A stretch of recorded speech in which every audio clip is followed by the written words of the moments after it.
আগে খবর পেয়েছি, আমাদের একজন সহকর্মী দেখেও আসছেন যে 6 জন সমন্বয়কারীকে এতদিন ধরে তথাকথিত নিরাপত্তা হেফাজতে রাখা হয়েছিল ডিবির কাছে, তাদেরকে ছেড়ে দেওয়া হয়েছে।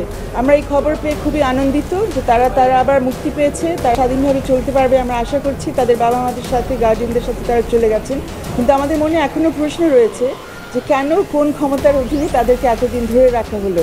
আমাদের কারোর সাথে তো কথা বলার সুযোগই দেওয়া হয়নি। তাদের বাবা মা শুধু ঢুকতে পেরেছেন, তাও দুদিন পরে। কিন্তু অন্যরা যারা ওনাদের সাথে দেখা করতে গেছেন, বিভিন্ন শিক্ষক গেছেন, আমাদের প্রাক্তন স্বরাষ্ট্রমন্ত্রীও গেছিলেন সেখানে, ওনাকেও দেখা করতে দেওয়া হয়নি। বলা হচ্ছে হায়ার অথরিটির অনুমতি পেলে তাদেরকে দেখা করতে দেওয়া হবে। তো আমাদের মনে একই প্রশ্ন এখনও রয়েছে, নিরাপত্তা হেফাজত বলতে ওনারা কী বোঝাচ্ছেন?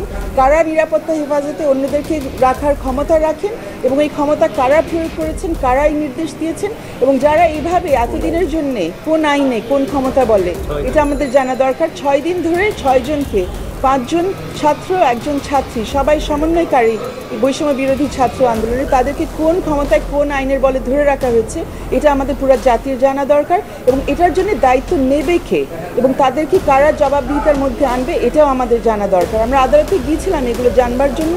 এখন যেহেতু আমরা দেখব আদালত শেষ পর্যন্ত কী বলেন, কিন্তু আমরা মনে করছি যে এই 6 জনের ক্ষেত্রে তাদের অবশ্যই 6 দিন তাদের জীবনের যেভাবে কেড়ে নেওয়া হয়েছে, এটার জন্যে তাদের কাছে কারা এটা করেছে তাদেরকে আমাদের আইনের আওতায় নিয়ে আসা উচিত এবং তাদের জবাবদিহিতা করা উচিত। কিন্তু আইনে যারা আটক ছিলেন, যে জিম্মায় ছিলেন, তারা প্রচলিত আইনে যারা আটকে রেখেছে তাদের বিরুদ্ধে মামলা করতে পারে কিনা? আইনিভাবে তারা কোনো মামলা করতে পারে? অবশ্যই মামলা করতে পারে। তাকে যে বেআইনিভাবে আটক করা হয়েছে এটার জন্য তো মামলা অবশ্যই চলে। আমাদের হাইকোর্টের কাছেও চলতে পারে, সিভিল কোর্টেও চলতে পারে এবং ক্রিমিনাল কেসও হতে পারে। বিভিন্ন ধরনের আইনগত প্রতিকার তাদের পাওয়ার অধিকার আছে। এখন তার সেই বিষয়টা সামনে দেখতে হবে। কিন্তু তাদেরকে কোন অধিকারে, কোন ক্ষমতা বলে, কোন আইনের বলে তাদের আটকে রাখা ছিল, সেটার ব্যাপারে কারণ দর্শানোর ব্যাপারটি রয়েছে।